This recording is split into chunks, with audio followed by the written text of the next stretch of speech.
Good morning friends, welcome back to my channel. কেমন আছো সবাই? আশা করি সবাই খুব ভালো আছো, সুস্থ আছো। আর তোমাদের আশীর্বাদে ভালোবাসায় আমিও এখন একটু ভালো আছি। এই ভিডিওটা ছিল লাস্ট সানডের, তো আমি তো এডিটিংয়ে বসতে পারিনি, শরীরটা খারাপ ছিল বলে। আর ওই দিনের সকালটা আমার এত ভালো করে শুরু হয়েছিল না, মানে এই যে দেখছো আমি কুকুরটাকে আদর করছি, এই কুকুরটা আগে আমাদের বাড়িতেই থাকতো। কিন্তু কি হতো, ওর যে ছোট ছোট বাচ্চাগুলো ছিল আমাদের বাড়িতে প্রাচীর ডিঙে ঢুকতো আর সমস্ত ফুলের গাছ, সবজির গাছ সবটা কেটে টুকরো টুকরো করে দিত। সেজন্য তোমাদের দাদাভাই কি করেছিল, প্রাচীরটা একটুখানি উঁচু করে দিয়েছিল যাতে বাচ্চাগুলো না ঢুকতে পারে বা বাইরের অন্য কুকুরও যাতে না ঢুকতে পারে। তো সেজন্য ওর মা কুকুরটাও আর আমাদের বাড়িতে আসতো না, কিন্তু কিছুটা দূরে ও থাকতো, ওকে দেখতে পেতাম, মাঝে মধ্যে ডাকলে আসতো। তো অনেক দিন আসেনি, আমার না মনটা কদিন ধরেই ভীষণ খারাপ ছিল, কারণ যতই বলো পশু পাখির ওপর কিন্তু দেখবে একটা মায়া মানে চলেই আসে। তো সেদিন সকালবেলা আমি দরজাটা খুলে দেখছি ও ওদিকে খেলছে, ওকে আমি জাস্ট একবার ডেকেছি, ও ছুটতে ছুটতে চলে এসেছিলো। আর সেজন্য ওকে ভীষণ আদর করছিলাম, খেতে দিচ্ছিলাম। তো মনটা আমার সকাল থেকে খুব ভালো ছিল। আর দেখো ও কিন্তু বেশ সুন্দর আদরও খাচ্ছিল বসে বসে। তারপর ভাবলাম আজকে তো সানডে, তাহলে তিনজনই বাড়িতে আছি, তো ছাদে গিয়ে বেশ অনেক কিছু দিয়ে মুড়িটাকে একটু ভালো করে মেখে তিনজন মিলে বসে খাবো। রোদটাও ভালো লাগছিল। আর অনেকে সানডেতে লুচি তরকারি, তারপর পরোটা তরকারি, চাউমিন এইগুলো পছন্দ করে। আমি যে পছন্দ করি না তা নয়, মাঝে মধ্যে পছন্দ করি, কিন্তু আমি মুড়িটাই বেশি ভালোবাসি। মানে আমাকে যদি কেউ চপ মুড়ি, ঘুগনি মুড়ি এইগুলো দেয়, তো সেটাই আমার কাছে অমৃত, মানে আমি সেটা বেশি তৃপ্তি ভরে খাই। আমি কেন, আমাদের বাকি মানে আমার হাজব্যান্ড আর আমার ছেলে ওরাও খুব পছন্দ করে। তো সেজন্য সবাই মিলে ছাদে গেছিলাম। আর এই যে এখানে মুড়িটা খুব ভালো করে মেখে তিনজনে মিলে বসে পড়েছিলাম খেতে। আর এই যে এখানে মুড়ি খেতে খেতে তোমাদের দাদাভাইকে জিজ্ঞাসা করছিলাম যে কি রান্না করব আজকে, বলো এরকম। কারণ আজকেও রান্নার দিদি ছুটি নিয়েছে, তোমাদেরকে তো বলেইছিলাম যে মানে আমার ছুটি মানে শুধু সানডে নয়, কোনো কারণে যদি আমার অন্য কোনো দিন ছুটি থাকে তো রান্নার দিদিও যে কোনো অজুহাতে ছুটি নিয়ে নেয়। আর আমিও সেরকম কিছু বলি না জোর করে যে না আসতে হবে, কারণ কি আমি রান্নাটা করতে ভালোই বাসি, কিন্তু আমার কোমরের প্রবলেমের জন্য আমি রান্নাটা করতে পারি না রেগুলারলি। কিন্তু মাঝে মধ্যে তো করাই যায় ফ্যামিলির জন্য, তাই না? তো আমি ওই জন্য আজকে রান্নাটা আমিই করেছিলাম। আর তোমাদের দাদাভাই বললো যে চলো শীতকাল, অনেক রকম সবজিও আছে আর সবাই বাড়িতে আছি, তো আজকে ছাদে বসে তিনজনে মিলেই পিকনিক করব, তো একটু খিচুড়ি আর মাংস করো। আমি বললাম ঠিক আছে, তাহলে আজকে খিচুড়ি আর মাংস হোক, সাথে একটু বেগুন ভাজা করব ভাবলাম। আর এখন আমি নিচে চলে এসেছি আর খিচুড়িটা বসাবো, সেজন্য ডালটা চালটা এগুলো ধুয়ে নিচ্ছিলাম। তারপর সবজিগুলোও কাটা হয়ে গেছে, ওদিকে মাংসটা ধুয়ে ম্যারিনেটও করে রেখেছি। তো এদিকে তো রান্না করছিলাম আস্তে আস্তে, বেগুন ভাজাও হলো, চাটনিও করেছিলাম একটু। তারপর হঠাৎ করে 12টা সাড়ে 12টার দিকে কি হলো জানি না, মানে আমার মারাত্মক রকমের কাশি শুরু হলো। কাশিটা ছিল কিন্তু অনেকটা কমে গেছিলো। হঠাৎ এত পরিমাণে কাশি শুরু হলো, মানে সারাক্ষণ কাশছি, শুধু কেসেই যাচ্ছি। তো যাই হোক রান্নাটা তো করতেই হবে, কারণ খাবো কি নইলে, দিদি তো আসেনি। কোনো রকমের রান্নাটা ওই কাস্তে কাস্তে আমি কমপ্লিট করেছিলাম। তারপরে দেখলাম আবার কাশিটা একটু কমে গেছিলো। তো এরপর আমি চিকেনটা বসাবো, সেজন্য কড়াইয়ে তেলটা নিয়ে নিচ্ছিলাম।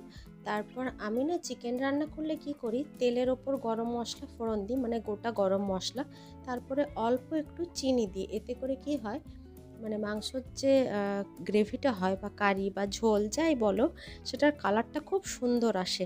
তো সেজন্য অল্প একটু চিনি দিয়ে দিই।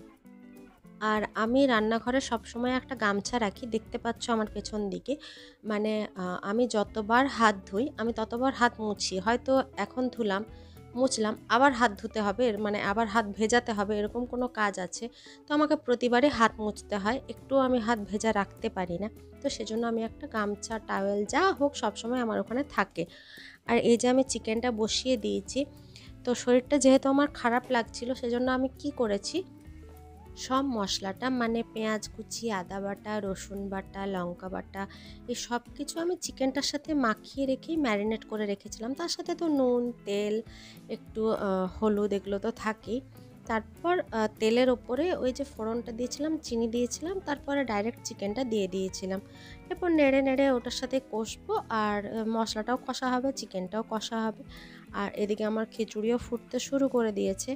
আমি এরকম করেই খিচুড়ি করি, মানে চাল ডাল একসাথে সেদ্ধ করি, সবজিগুলো আগে ভেজে নিই, আর মশলাটা আলাদা করে আমি কষিয়ে নিই। যাই মশলা দিয়ে, যখন নিরামিষ করি তখন নিরামিষ শুধু আদা টমেটো দিয়ে, বা যখন আমিষ করি তখন পেঁয়াজ রসুন আদা টমেটো এসব দিয়ে সেটা আগে আমি কষিয়ে নিই।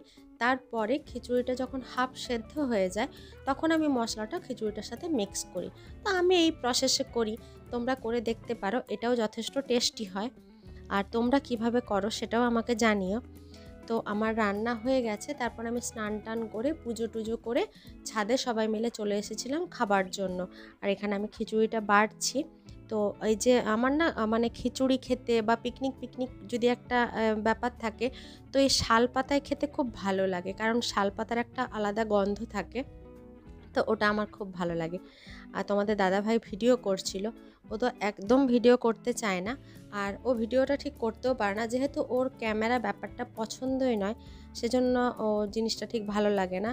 আর দেখবে, যেটা মানুষ পছন্দ করে না সেই কাজটা ঠিক ভালোভাবে করতেও পারে না, তো সেজন্য ওর আঙুলটা ক্যামেরার সামনে বারবার চলে আসছিল।